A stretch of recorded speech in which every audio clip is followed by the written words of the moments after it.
በኢትዮጵያዊነት ስታምናለህ ወይ? ብዙዎቹ በኢትዮጵያዊነት እንደማታምን ነው የሚያስቡት። ጎሰኛ ምን ይሉሃል? መልስ አለ ለዚህ? በኢትዮጵያዊነት የባላምንማ ከአንድም አራት ጊዜ አሜሪካ ሄጄ ነበር። ኢትዮጵያን ክዳት ነበር። ምክንያቱም እኔ ከልጅነቴ ጀምሮ ነው በዚህ ስርዓት ስታሰር ስገረፍ የነበረው። ከሚደርስብኝ ነገር አንፃር አይደለም ቪዛ አግኝቼ በኤርፖርት ወጥቼ አገርም አቋርጬ መሄድ የሚያስገድዱኝ ብዙ ነገሮች ነበሩ። ስለዚህ እስካሁን ድረስ ኢትዮጵያዊ ሆኜ ነው ወደ ተለያዩ ዓለም ሀገራት ምዞረው ማለት ነው።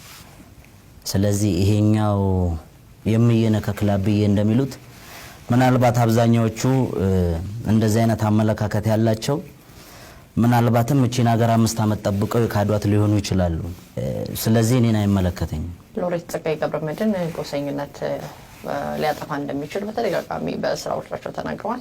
ከዚህ ቀደም እንደ ትንቢትም ተንብየዋል። አንተ ይሄን ሐሳብ ተቀበለዋለህ ወይ? ጎሰኝነት ማለት ምን ማለት ነው ሲጀመር እኔ አይገባኝም። እኔ ጎሰኛ አይደለሁም፣ ማንም ሰው ደግሞ ጎሰኛ አይደለም። ግን ያለ ጎሳ የተፈጠረ የሰው ልጅ የለም።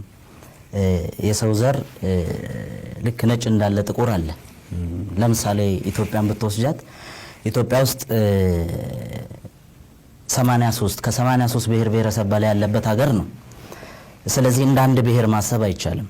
እኔ ምናልባት ጎሰኛ ነው ብለው ሊሉኝ የሚችሉት የጎሰኝነት ስሜቱ የገባቸው ወይ ጎሰኛ የሆኑ ሰዎች ሊሆኑ ይችላሉ እንጂ ጎሰኛ አይደለሁም። እኔ ኦሮሞ ነኝ፣ ኢትዮጵያዊ ነኝ። ኦሮሞ ነኝ ማለቴ ግን ጎሰኛ የሚያስብለኝ ከሆነ የገባው እንደገባው ሊወስድ ይችላል ማለቴ ነው።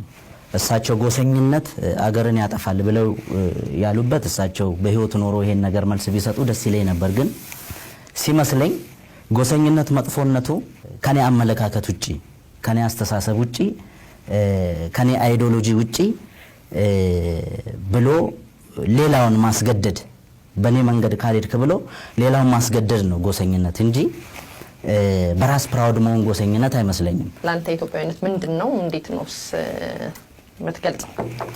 እኔ ኢትዮጵያን እንደው በደፈናው ሞናሊዛ አይነሽ የሚለው አባባል አይመቸኝም። ኢትዮጵያ የ83 ብሔር ብሔረሰብ ድምር ውጤት ናት።